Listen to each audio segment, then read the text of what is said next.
بت پرستی سے پاک. جو آدمی شریعت کو فالو کرتا ہے اس کی زندگی شراب سے پاک ہوتی ہے, زنا جیسی گندگی سے پاک ہوتی ہے, ماں باپ کی نافرمانی سے پاک ہوتی ہے, سود سے پاک ہوتی ہے, جوئے سے پاک ہوتی ہے, طہارت والی زندگی ہوتی ہے. تو اللہ کہتے ہیں یہ تم اپنی زندگیوں کو دیکھو اور ابراہیم کی زندگی کو دیکھو. ہم نے ابراہیم کو پاکیزہ زندگی دی, اچھی زندگی دی. وَإِنَّهُ فِي الْآخِرَةِ لَمِنَ الصَّالِحِينَ, اور ابراہیم آخرت میں بھی کامل درجے کے نیک لوگوں میں ہوں گے. ثُمَّ أَوْحَيْنَا إِلَيْكَ, پھر اے محمد صلی اللہ علیہ وسلم ہم نے آپ کو کوئی نیا دین دے کے نہیں بھیجا. یہ بار بار مشرک کہتے ہیں ہمارے باپ دادا کے دین کو ختم کر دیا انہوں نے, تو اصل باپ تو تمہارے ابراہیم تھے, تو ہم نے آپ کو کوئی نیا دین دے کے نہیں بھیجا. اوحینا الیک, ہم نے آپ کو وحی کی ہے, ان اتبع ملت ابراہیم حنیفا, کہ آپ بھی ابراہیم کی ملت کو فالو کریں اور باطل تمام چیزوں سے ہٹ کر. دیکھیں اس آیت میں ایک نقطے کی بات یہ پتہ چلتی ہے کہ یہ انسان کی نیچر نا اس کی طرف مائل نہیں ہوتی کہ نئی چیز کو وہ قبول کرے, اور اللہ نے بھی انسان کی اس نیچر کا خیال کیا ہے. تبھی قرآن کی ابتدا کیسے ہوتی ہے کہ یؤمنون بالغیب, یہ لوگ غیب پر ایمان لاتے ہیں, اور ان کتابوں پر جو قرآن سے پہلے نازل ہوئی ہیں, ان تمام پیغمبروں پر جو نبی سے پہلے گزرے ہیں. کیا مطلب, یہ نبوت کا آنا کوئی نئی بات نہیں ہے, یہ ہمیشہ سے ہو رہا ہے. اسی طرح قرآن میں ایک جگہ آتا ہے 26ویں پارے میں, قل ما کنت بدعا من الرسل, اے نبی آپ ان سے کہہ دیجئے میں کوئی ایسا رسول نہیں ہوں جو پہلی دفعہ دنیا میں آیا ہو, میرے سے پہلے بھی انبیاء آتے رہے ہیں, تو تم بار بار یہ کیوں کہہ رہے ہو کہ یہ عجیب واقعہ ہوا ہے کہ کوئی اللہ نے کسی کو پیغمبر بھیج دیا.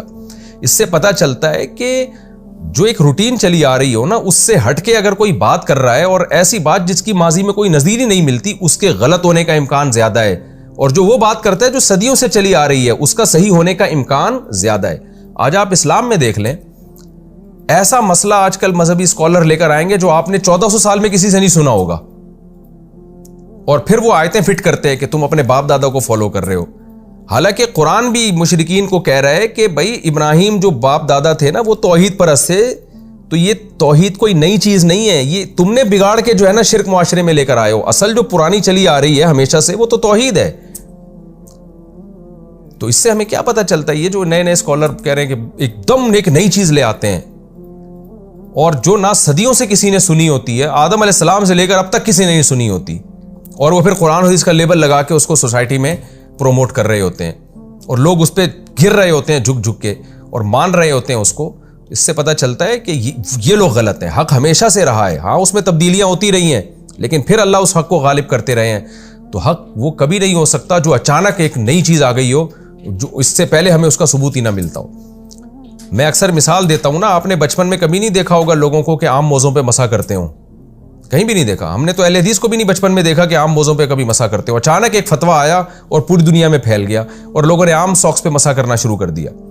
آپ نے کبھی نہیں سنا ہوگا, آپ صدیوں پرانی 1400 سال سے جو کتابیں لکھی جا رہی ہیں, فقہا جو لکھ رہے ہیں قرآن حدیث کی تشریح میں, ان میں ہر کتاب میں کہ عورت سمٹ کے نماز پڑھے گی. اچانک چند علماء نے سعودیہ کے فتویٰ دیا کہ جناب عورت مردوں کی طرح نماز پڑھے گی, اور وہ فتویٰ بالآخر دنیا میں پھیل گیا. تو یہ نئی چیز ہے, صدیوں سے ایک چیز چلی آ رہی ہے. تمام عدالتیں, اسلامی عدالتیں 3 طلاقوں کو 3 کہتی آ رہی ہیں, لیکن اچانک ایک نیا فتویٰ آتا ہے اور پوری دنیا میں پھیل جاتا ہے کہ جی 3 طلاقیں ایک ہوتی ہیں. تو یہ بدعت ہے جو نئی چیزیں آ رہی ہیں, لیبل قرآن و سنت کا لگا ہوا ہے. جو چیزیں صدیوں سے چلی آ رہی ہیں, تمام فقہا کتابوں میں لکھتے چلے آ رہے ہیں, تابعین, تبع تابعین, صحابہ, تو وہ چیز صحیح ہے. تو قرآن و حدیث کی اسی طرح آپ دیکھیں, بعض لوگوں نے رجم کا انکار کر دیا کہ شادی شدہ مرد اور عورت کو پتھروں سے مار کے اسلام میں کہیں ہلاک کرنا نہیں ہے. حالانکہ صدیوں سے جو فتویٰ چلا آ رہا ہے, ساری امت کا فتویٰ کیا چلا آ رہا ہے, نبی سے بھی حدیث میں ملتا ہے کہ آپ نے شادی شدہ عورت کو رجم کیا, شادی شدہ مرد کو زنا میں رجم کیا. صحابہ سے بھی فتویٰ ملتا ہے, تابعین سے بھی, 4 اماموں سے بھی, محدثین سے بھی. لیکن آپ ایک نئے اسکالر کھڑے ہو جائیں گے اور کہیں گے کہ اسلام میں رجم نہیں ہے. جب ان کو یہ بتایا جائے کہ اتنے سارے علماء غلط کرتے ہیں, تو کہتے ہیں میں قرآن حدیث کو مانتا ہوں, میں علماء کو نہیں مانتا. تو بھائی جب نئی چیز آپ ایک لے کر آ رہے ہو, تو اس کا مطلب یہ کیسے صحیح ہو سکتی ہے؟ تو سارے کیا غلط تھے جبکہ امت گمراہی پہ جمع نہیں ہو سکتی.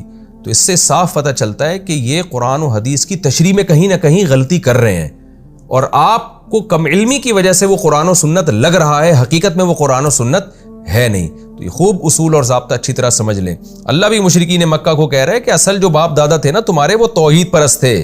جو تم کہہ رہے ہو نا کہ توحید ایک نئی چیز ہے, نئی نہیں ہے, تو ہمیشہ سے چلی آ رہی ہے.